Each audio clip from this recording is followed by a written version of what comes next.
근데 저는 본 말씀 통하여서 하나님은 어떤 분이신가 라는 말씀으로 우리 말씀 나누기를 원합니다. 특별히 오늘은 우리가 주님 앞에 감사하는 감사의 예배를 드리고 있는데요.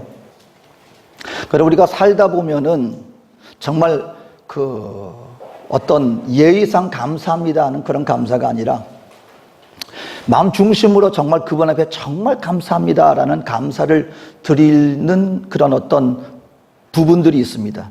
또 그런 대상이 있습니다. 저희도 우리 가정 가운데 참 감사하는 몇 분이 계십니다. 한국에 있는 어떤 한 의사 선생님이신데 제 막내 동생이 아주 좀 어떻게 보면 걔는 고난을 많이 겪었어요. 정말 죽음 앞까지 가는 그런 아주 위급한 상황까지 간 적이 벌써 한 3번 이상은 됩니다. 유난히 어떤 그런 질병으로 고통을 많이 당했는데 한 번은 한국에서 그때만 해도 이제 통행 금지가 있을 때였는데 그 막내 동생이 그 볼거리가 이게 올라가서 이게 뇌막염이 돼버린 거예요.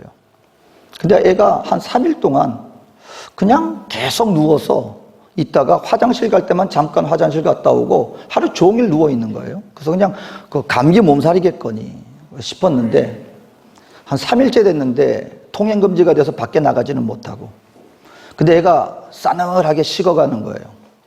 그러니까 보니까 이게 보통 상황이 아니에요.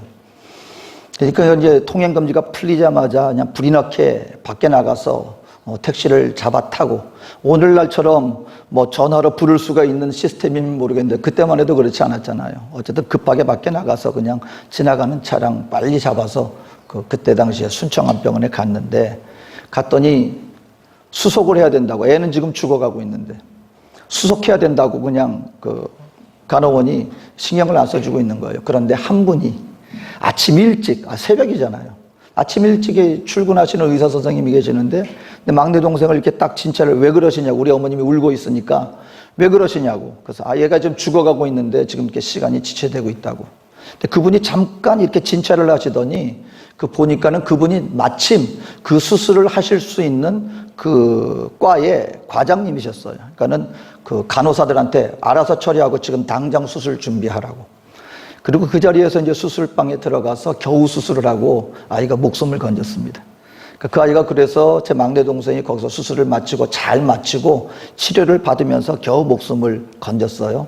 그 이후로 해마다 저희 부모님이 나중에 보니까 그분이 병원을 이제 그만두시고 나중에 개인 병원을 차리고 나가시고 하셨습니다. 근데 저희 어머님하고 부모님이 해마다 그분을 찾아다녔습니다. 왜냐면 우리 자녀를 살려주신 정말 고마운 분이기 때문에 해마다 찾아가서 감사 인사를 드렸습니다. 그러니까 여러분, 저와 여러분들이요, 누군가에게 감사한다 할지라도 여러분 그 어떤 관계 속에서 또 그분의 어떤 은혜를 입은 것을 깨달은 그 분량만큼 감사의 정도가 달라집니다. 오늘 우리 믿는 하나님의 백성들도요, 우리 하나님 앞에 추수감사 때가 됩니다. 감사합니다. 하지만 어쩌면 감사의 정도는 무엇에 따라 차이가 날 수 있을 것 같습니다. 그 무엇이냐? 내가 얼만큼 하나님을 아느냐, 정말 하나님이 나에게 어떤 일을 해주셨고 내가 그분의 은혜를 얼마만큼 깨달았느냐에 따라 아마 각 성도님들이 하나님 앞에 드리는 이 감사의 정도는 아마 같지 않지 않을까 생각되어집니다. 저도 이제 시간이 지나고 살아나가면서 내가 이 땅 가운데 정말 하나님이 주신 인생이 길어지고 또 이 땅 가운데 살아가는 연도가 한 해 한 해 연장되면서 여러 가지 의미가 있지만 제가 지금 요즘 가운데 정말 감사한 것 중에 하나가 뭐냐면 범사의 삶 속에 하나님이 나의 삶 속에 간섭하시는 부분이, 나와 함께 동행하여 주시는 부분이 점점 마음 깊이서부터 공감이 되어지고 느껴지고 하나님을 더 알아가는 것 같아요. 그 감사의 깊이가, 또 나와 함께 하시는 하나님의 손길을 깨닫는 그 기쁨이, 야, 이것이 세상 어떤 것보다 이것이 가장 소중하구나 라는 것을 요즘 들어서 더 체험하고 깨달아갑니다. 그런 의미에서 오늘 이 추수의 감사절을 통하여서 저와 여러분들이 하나님은 도대체 어떤 분이실까, 어떤 분이시길래 우리는 그 주님 앞에 감사를 해야 될 것인가를 오늘 아브라함의 이 사건을 통하여서 몇 가지로 살펴보기를 원합니다. 먼저 여러분, 저와 여러분들이 섬기는 하나님은 어떤 하나님이시냐? 우리 하나님은 끊임없이 저와 여러분들을 격려해 주시는 하나님이시다. 격려해 주시는 하나님이시다. 함께 해 주시고요, 우리를 언제까지나 우리를 일으켜 주시고요, 우리가 가장 연약한 가운데 있을 때 우리에게 힘을 주시는 분, 바로 그분이 하나님이시다.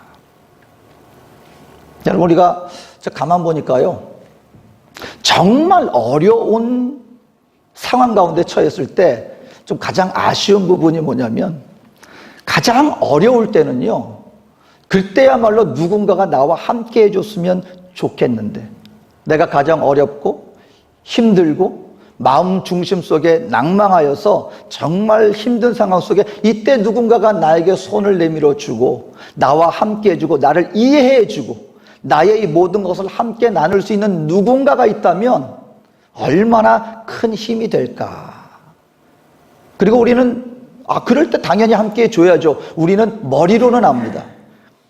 근데 실제 현실 속에 가만 보니까요, 그럴 때 누군가와 함께 한다는 것이 결코 쉽지 않더라는 것입니다. 내가 어려울 때 누군가에게 그런 손길을 기대하는 것도 쉽지 않지만, 누군가가 그런 상황 가운데 있을 때 내가 손을 내밀어 주는 것 역시 쉽지 않더라는 것입니다. 왜냐하면 그때 되면은요, 누군가에게 연락을 하면 내가 굳이 도와달라는 그런 것도 아닌데, 나의 상황을 아는 사람이라면 그 연락을 받는 사람이 벌써 부담스러워해요. 또 어떤 순간에는 나도 누군가를 도와주고 싶어요. 근데 내가 지금 그럴 형편이 안 돼요. 근데 누군가가 나에게 연락이 오면 나 역시 똑같이 부담스러움을 느끼는 것이 사실입니다. 그러니까 그런 상황 가운데 우리가 옆에 있는 사람을 보고 탓하거나 또 나 스스로도 너무 죄책감을 가질 수도 없는 것이, 우리 모두는 다 불완전한 사람이기 때문에 내가 원한다 할지라도 할 수 없는 능력이 없거나, 아니면 그 사람도 마찬가지로 자기 혼자 스스로의 삶을 감당하기도 힘든데 함께 손을 내밀어 준다는 것이 결코 쉽지 않다는 것, 이것이 우리 현실 속에서의 현 모습입니다. 근데 너무나 감사하게도 우리 하나님은 어떤 상황, 어떤 순간 가운데 있다 할지라도 우리 하나님은 항상 준비가 되어 있는 분이십니다. 먼저 우리 하나님은 능력이 있으신 분이시고, 다시 말하면 나의 모든 부분을 감당할 수 있는 역량이 있으신 분이시고, 역량이 있는 하나님이 우리의 이 땅 가운데 연약함 가운데 있는 백성들을 돌보는 것을 귀찮아 하시거나 아니면 억지로 하시거나 하시는 분이 아니라 오히려 그와 같은 것을 기뻐하실 수 있는 분이시라는 게 얼마나 감사한 일인지 모릅니다. 여러분, 오늘 아브라함 앞에 하나님이 나타나 주셨거든요. 아브라함에게는 지금 상황이 녹록한 상황이 아닙니다. 뭐냐면 소돔과 고모라를 이 메소포타미아 연합군이 공격을 해가지고 그 성에 있는 사람들을 노예로 잡아갔는데, 그 노예로 잡아간 사람 가운데 아브라함의 조카 롯이 같이 잡혀가 버린 거예요. 그러니까 아브라함이 자기가 기르고 있는 병사들과 함께 그 연합군을 쳐서, 그리고 그 가운데 조카 롯을 구해왔습니다. 여러분, 연합군하고 한 개인이 기르는 병사들하고 이게 상대가 됩니까? 아마 기습작전을 펴가지고 상대방이 정신 차리고 없는 상황 가운데 아마 그 롯을 구해온 것 같아요. 근데 여러분, 문제는 그 다음이죠. 아니, 그 연합군이 보면은 이제 정신없이 본인들이 당하기는 했지만 정신을 차리고 다시 한번 군사를 재정비해서 연합군입니다, 여러분. 만약에 아브라함을 다시 쫓아온다면 아브라함은 그걸 감당할 수가 없는 거예요. 지금 그런 굉장히 본인 스스로는 위기의 상황 속에 놓여 있는 가운데 하나님이 아브라함을 찾아오신 거예요. 말씀하십니다. 아브라함아, 나는 너의 방패야. 그리고 나는 너의 지극히 큰 상급이니까 걱정하지 말고 두려워하지 말아라. 여기서 아브라함이요, 재밌는 말을 합니다. 먼저 하나님이 방패가 된다는 것은 너무나 큰 위로가 되는 말이에요. 왜냐하면 이 상황 가운데서 본인을 지킬 수 있는 하나님이 내가 널 지켜줄 거야. 그건 받을 만한 말씀이고 힘이 되는 말씀입니다. 근데 아브라함에게는 한 가지 의문이 있었습니다. 내가 너의 지극히 큰 상급이야? 이 말은 무슨 말이냐면 내가 너에게 한없는 복을 내려줄 거야. 너는 큰 상을 받을 거야. 근데 아브라함이 말합니다. 근데 하나님 나한테 지금도 내가 많은 것을 누리고 있지만 하나님 나에게 큰 상급을 주시면 뭐합니까?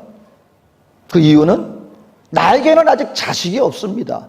나에게 모든 것을 물려주시고 나를 복주신다 할지라도 결국 이 모든 축복은 누구에게 주어야 되느냐? 바로 엘리에셀입니다. 나의 종 엘리에셀입니다. 아니, 여기서 우리가 한 가지 의문이 드는 건, 아니 무슨 종한테 상속이 돌아갑니까? 여러분, 옛날에 종도 여러 종류가 있었어요. 허드렛 일을 하는 종이 있지만 한마디로 말해서 본인의 오른팔과 같은 아주 충성되고 믿음직한 종들이 있었습니다. 그럼 그때 당시에 만약에 주인이 자녀가 없을 경우에는요, 바로 본인의 상속권을 자기가 가장 신뢰하고 충성된 그 종에게 물려주는 것이 그때 당시에 있었던 풍조 중에 하나였습니다. 그러니까 아브라함은 한마디로 하나님 앞에 불평하고 있는 거예요. 하나님, 내가 지금 이 가나안까지 와서 있는 곳에서 갈대아 우르에서 부족함 없이 살았습니다. 근데 하나님이 약속을 주신 거예요. 내가 너로 큰 민족을 이루어 주겠다. 내가 너로 복이 되게 해주겠다. 그 약속 믿고 왔는데, 그 약속 믿고 주님을 믿고 이 땅 가운데 살아온 지 험난한 이민 생활 가운데 이와 같이 한 곳에 정착하지 않고 방랑하는 삶을 산 지 10년이 넘었습니다. 오늘 본문의 내용은요, 75세 때 부름받고 난 다음에 약 10년이 지난 다음에 하나님이 나타나셔서 주신 말씀이거든요. 여러분, 10년 동안 나이가 이제 85세가 되었습니다. 그러면 자녀를 낳을 수 있는 가능성은 제로에 가깝습니다. 그러니까 아브라함이 말하는 거, 하나님 약속하셨잖아요. 나에게 자녀를 주신다고 약속해 주셨잖아요. 10년이 지났습니다. 현 상황을 볼 때 나에게 자녀가 태어난다는 것은 불가능한 상황인데 나에게 상을 주신다고요? 믿음이 10년을 지나면서 하나님 올해는 주실까? 올해는 지켜주실까? 연약해지고 있는 상황 속에 하나님이 지금 나타나셔서 약속을 주시는 겁니다. 그리고 어떻게 해요? 광야로 나가서 아마 그때가 저녁이었던 것 같아요. 하늘을 바라보라. 여러분, 하늘의 별이 수없이 놓여 있습니다. 네 자녀가 이와 같이 될 것이야 라고 말씀하시면서 하나님이 다시 한번 아브라함의 연약함, 아브라함의 식어져가는 그 믿음을 다시 한번 약속의 말씀으로 말미암아 세워주시는 모습을 우리가 보게 됩니다. 여러분, 오늘날 보면은요, 우리 현대인들은 하늘의 별이 무수하게 많은 별들 요즘에는 우리가 보기 힘든 것 같아요. 근데 여전히 여러분, 제가 한번 파라과이 청년 시절에 친구들하고 식당을 갔습니다. 근데 여러분, 남미에는 주로 어떤 식당들이 많냐면 그냥 건물 안에, 상가 안에 이렇게 식당이 놓여 있는 게 아니라 저녁 때가 되면 상을 바깥으로 다 내놔요. 그 길거리에서, 거리에 상을 다 내려놓고 그리고 거기에서 음식을 먹고 음료를 마시고 합니다. 제가 한 번은 친구들하고 나가서 거기서 바깥에 있는 그 식탁에 앉아가지고 음료도 마시고 그러면서 이제 교제를 나누고 있는데 도시에 전기가 나간 거예요. 그때 하늘을 봐도 별들이 뭐니 보이지가 않습니다. 전기가, 도시의 전체가 전기가 나가버린 거예요. 문득 하늘을 바라봤는데요, 여러분, 그 전기가 나가고 온 지역이 다 캄캄해지니까 하늘에 별들이 반짝이는데 셀 수 없는 무수한 별들이 반짝반짝하는 것을 보고 깜짝 놀랐습니다. 오늘날 그와 같은 별들이 오늘 어디 있어? 아니요. 어찌 보면 우리가 있는 이 전기불 때문에 하늘이 보이지 않는 거예요. 하지만 이 우주 가운데 하늘의 별들은 무수한 별들이 반짝이고 있습니다. 하나님이 아브라함에게 눈앞에 있는 시청각 교육을 시키는 거예요. 저 하늘을 보아라. 어마어마한, 너 저 별들 셀 수 있겠느냐? 아니요, 너의 자손이 이와 같이 될 거야. 약속의 말씀을 주시면서 그의 믿음을, 연약해진 믿음을 세워주십니다. 사랑하는 성도 여러분, 오늘 저와 여러분들이 신앙생활에 나가는 저와 여러분들의 삶 가운데 믿음이 어떤 것이 믿음이냐? 여러분, 무작정 내가 알지 못하고 깨닫지 못하는데 무작정 믿습니다. 하나님이시니까 내가 어찌 하나님 앞에 감히 이럽니까? 여러분, 이것보다는 하나님을 더욱더 알아가는 저와 여러분들이 되어져야 한다는 것입니다. 하나님과 함께 상담하고 하나님 앞에 나와서 내가 의문을 갖고 하나님이 분명히 약속을 주셨는데도 불구하고 왜 이것이 이루어지지 않습니까? 라고 말하면서 우리 마음 중심에서 하나님을 믿는다면 반드시 되어져야 할 텐데 왜 안 됩니까? 하나님, 우리 하나님은 살아계신 하나님이시고요, 우리 하나님은 저와 여러분들과 함께 대화하시는 하나님이시고 우리 마음 중심 가운데 응답해 주시는 살아계신 하나님이시기 때문에 마음 중심에서 주님을 찾고자 하는 믿음으로 주님 앞에 나온다면 우리 하나님은 반드시 응답해 주시는 하나님이시고 우리를 세워주시는 하나님이시고 우리의 모든 것들을 친히 감당해 주시는 하나님이시라는 것을 믿게 되어야 한다는 것입니다. 오늘 어찌 보면 이 부분은요, 아브라함이 주님을 만나는 영적인 체험을 하는 시간이었습니다.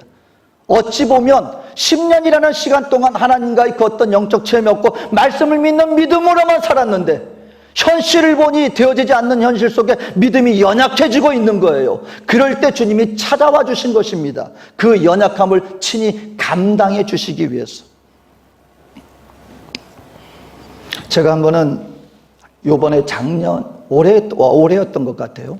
한국에 나갔더니 우리 선교사들을 위해서 정신건강 케어라는 지금까지 또 받지 못했던 어떤 프로그램을 준비했더라고요.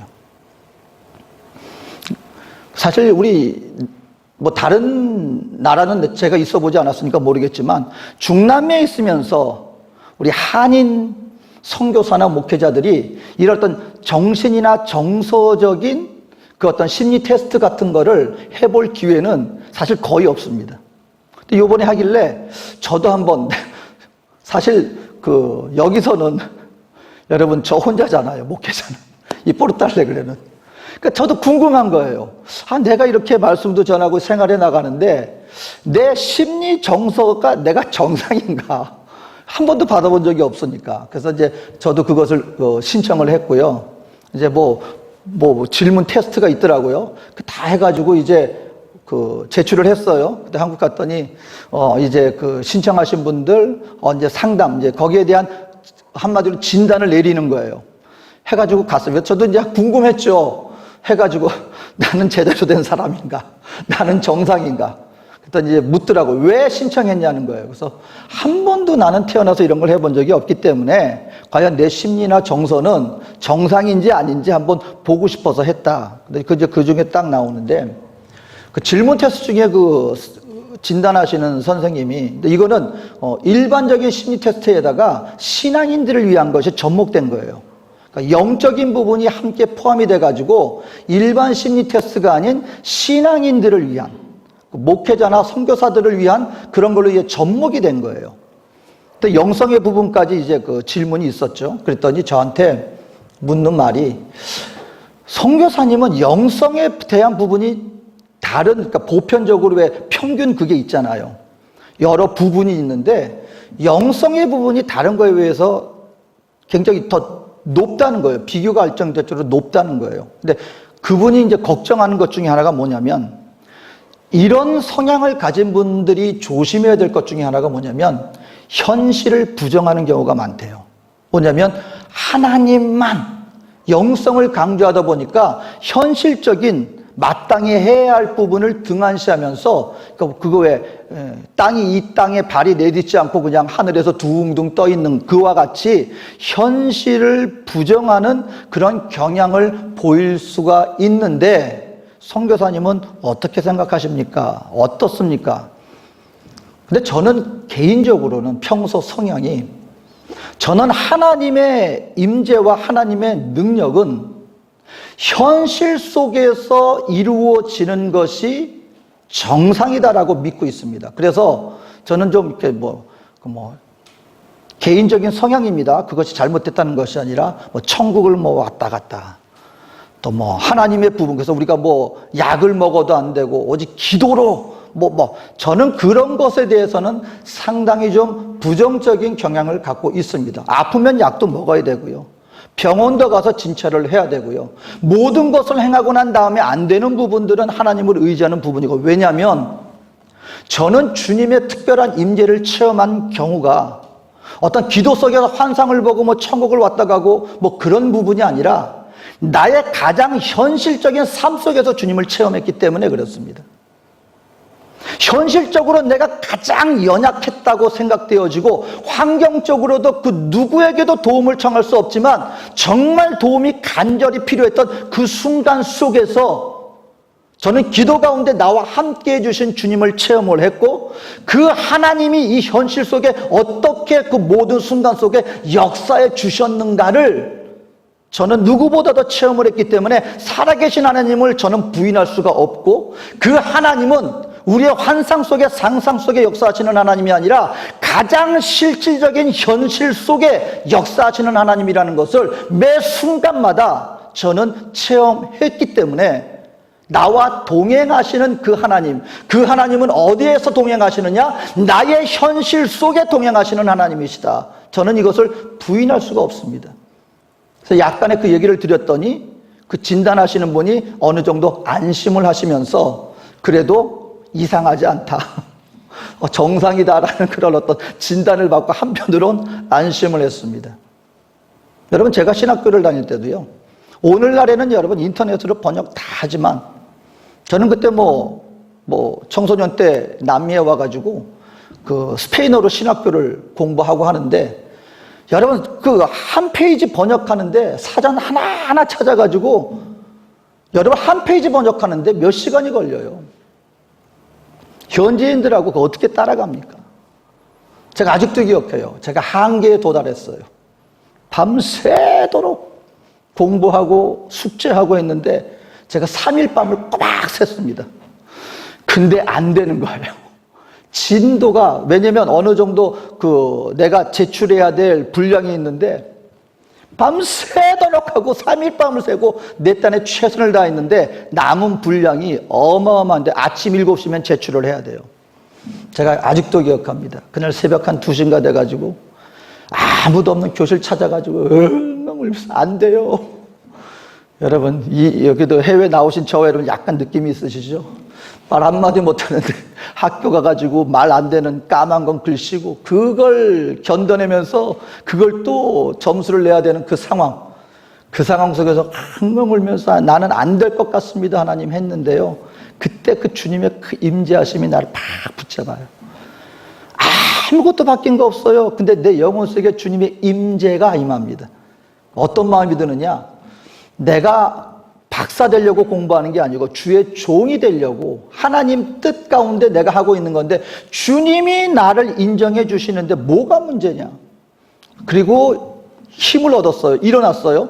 그리고 남은 시간, 이제 몇 시간을 기도했으니까 남은 시간 한 서너 시간밖에 안 돼요. 제가 분명히 말씀드립니다. 불가능한 분량이에요. 오죽했으면 제가 새벽에 그러고 있었겠어요. 그런데요, 그 주님 앞에 제가 힘을 얻고 할 수 있는 데까지 해보자. 그리고 했는데 저는 믿습니다.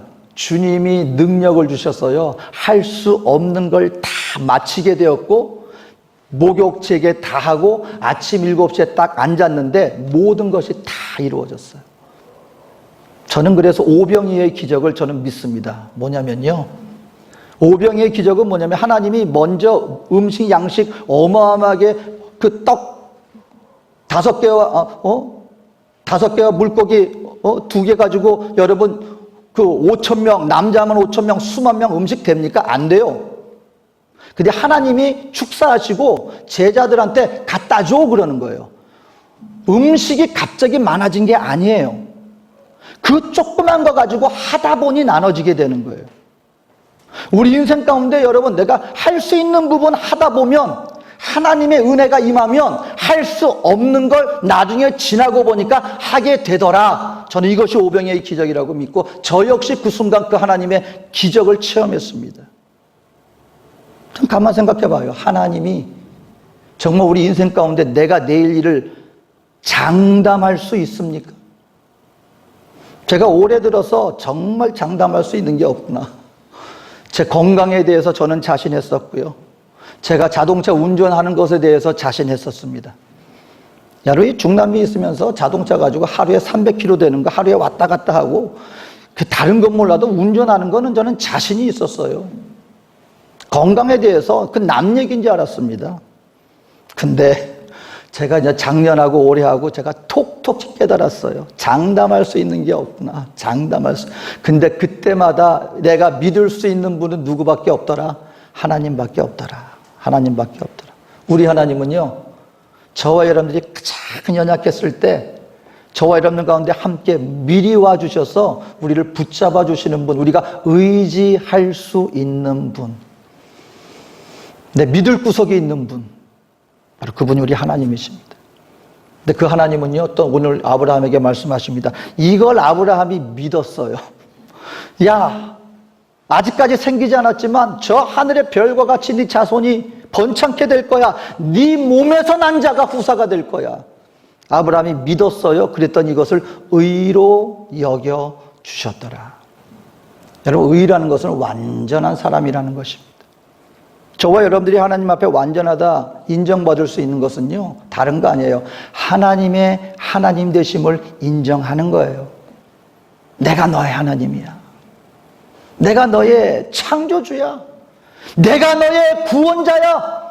그냥 이걸 믿기만 하면 이걸 하나님은 의로 여겨 주신다. 여러분, 나를 위해서 희생할 수 있는 사람이 누가 있습니까? 한번. 부모가 자녀를 위해서 희생하는 경우는 종종 발생합니다. 하지만 어디까지? 제가 이번에 음식 때문에 탈이 나가지고 정말 제가 주님 앞에 깨달은 것, 여러분, 예수님이 나를 위해서 십자가를 지셨다는 것은 자기 몸을 들이셨다는 거예요. 자기 몸을 들이셨다는 것입니다. 채찍에 맞으시고 머리에 가시관 쓰시고. 근데 저는 이번에 제가 탈수 때문에 고생하고 나서 예수님의 그 마지막 순간의 고통이 어땠을까를 정말 깨달았습니다. 여러분, 십자가에 달려서 물과 피를 다 흘리셨다 그랬거든요. 거기다가 십자가 그 못의 온몸을 지탱하는 그 무게를 감당하셨어야만 되는 거예요. 제가 이번에 탈수 때 그 깨달은 게, 사람 몸이 탈수가 되면은요, 일단 근육이 뒤틀려요. 그리고 팔과 다리에 쥐가 오르기 시작하는데, 여러분, 살을 쥐어 짜는 것 같아요. 제가 일주일 동안 밥도 못 먹고 그냥 다 온몸에 물과 탈수가 돼가지고 다 되니까 깜짝 놀라. 저녁에 누웠는데요, 손가락이 비틀어져요. 그리고 팔다리에 쥐가 오는데 끔찍해요. 그때 만약에 진짜 그 탈수 때문이라고 해가지고 그 탈수에 관련된 음료를 제가 마시지 못했으면 제가 아마 그날 저녁 큰일 났을 것 같아요. 예수님은 물과 피를 다 흘리셨다 그랬거든요. 완전한 탈수입니다. 그 마지막의 고통은 제가 상상하기도 힘들어요. 그런데 그 주님이 마지막 죽으시면서까지 하신 말씀은 뭐냐면, 아버지요, 저들의 죄를 용서하여 주시옵소서. 저들이 자기가 하는 것을 알지 못함이니이다. 여러분, 파스칼이 그런 말 했습니다. 이상하다. 사람들이 다 내일을 예비하는 경향이 있다는 거예요. 겨울이 오기 전에, 겨울을 나기 위해서 가을에 오늘 올 겨울 나야지 하고 겨울날 준비를 한다는 거예요. 날씨가 흐리면 비가 오겠거니 하고 우산을 준비한다는 거예요. 누구든지 내일의 일을 어느 정도 가늠하면서 내일을 준비하는 그런 경향이 있다는 거예요. 그런데 사람이 죽는다는 것만큼 확실한 것은 없는데, 아무도 그 죽음에 대해서 준비하려고 하지도 않고 알려고 하지도 않는다. 정말 이상하다. 여러분, 예수님이 왜 십자가에 달리셨습니까? 저와 여러분들의 죽음을, 우리의 사망을 이기고 영원한 영생을 주시기 위해서 예수님이 십자가에 나를 위해서 그 고통을, 그 고난을, 자기를 드리는 그 어마어마한 고난을 누구 때문에? 나 때문에 지셨다면 그 주님 앞에 우리가 어떻게 감사하지 않을 수가 있겠는가? 2차 세계대전 당시에 한 정보 장교가 중요한 정보를 전달하려고 경비행기를 타고 가다가 경비행기가 추락해가지고 바다에 표류하게 됐습니다. 구명보트를 가지고 본인하고 동료 몇 명이 겨우 구명보트를 의지하여 살아났는데 문제는 먹을 게 없는 거예요. 일주일 시간이 지나고 하다가 이제 마지막 탈진이 돼서 거의 죽게 되었습니다. 근데 그때 이상하게 육지하고 가깝지도 않은데 갑자기 이마에 뭐가 하나 툭 내리는 거예요. 갈매기가 어디서 날아오는지 육지가 가깝지도 않은데 그 망망대해 바다 한가운데 갈매기가 본인들한테 쉴 곳을 찾다가 본인들 보트에 내린 거예요. 얼른 갈매기를 잡아가지고 그것을 잡아서 동료하고 나눠 먹고 그 뼈를 가지고 낚시 바늘로 삼아서 물고기를 잡아가지고 그리고 있다가 얼마 지나서 겨우 구조가 되었습니다. 이때 이 장교가 어떤 일을 벌였냐면 이제 전쟁도 다 끝나고 본인들 LA에 있는 집으로 와가지고 그때부터 수십 년 동안 LA에 있는 그 해변가에 나가서 금요일마다 그 갈매기가 너무 고마워서 그 갈매기로 인하여 나와 우리 동료들이 목숨을 구원받을 수 있었습니다. 그래서 너무 감사해서 먹이를 주는 거예요. 갈매기들 먹이를 준비해서 그러니까 그 수십 년을 하니까 금요일만 되면 그냥 갈매기 떼들이 거기 확 모여드는 거예요. 그러니까 사람들이 이상하잖아요. 기자가 취재를 하니까 그 자신의 고백을 합니다. 내가 이 갈매기로 인하여 내 목숨을 구원받을 수 있었습니다. 이것이 감사합니다, 여러분. 자신의 목숨을 구원해준 한낱 갈매기로 인하여서도 그런 감사를 드린다면 나를 위하여 자기 몸을 들이시고 우리의 영혼을 구원해 주신, 우리의 육신의 사망을 이기고 죽음 이후에 영원한 영생을 우리에게 선물로 주신, 그냥 주신 것이 아니라 자기를 희생하여 드리신 그분을 우리가 정녕 안다면 우리가 어떻게 감사하지 않을 수 있겠는가? 오늘 이 감사의 날을 맞이하여서 그 주님 앞에, 주님, 나를 구원하여 주신 그 놀라운 사랑과 은혜, 어떤 순간 가운데도 나와 함께 동행하여 주시는 그 놀라운 사랑과 은혜를 인하여 감사드립니다. 이 믿음의 고백이 오늘 이 시간 저와 여러분들 모두가 우리 주님을 향하여 고백되어지기를 주님의 이름으로 축원드립니다. 이 시간에 우리 잠시 기도하겠습니다. 사랑과 은혜가 많으신 나의 좋으신 아버지 하나님, 오늘 우리 하나님 죽은 자의 하나님이 아니라 산 자의 하나님이라 말씀하여 주시고 우리 인생길을 향하여서 영생의 길을 주시기 위하여 자기 몸을 들이신 그 놀라운 사랑 믿고 알기에 감사드립니다. 우리가 살아나가는 동안에 더욱더 주님을 알게 하시고 모든 순간마다 찾아와 주셔서 우리를 격려하여 주시고 우리를 인도하여 주시고 보호해 주시는 그 하나님의 놀라운 사랑을 인하여 더욱더 주님을 알아가게 하여 주시고 더욱더 넘치는 감사로 주님 앞에 예배할 수 있는 우리 모두가 되게 하여 주시옵소서. 감사드리며 예수님의 이름으로 기도합니다. 아멘.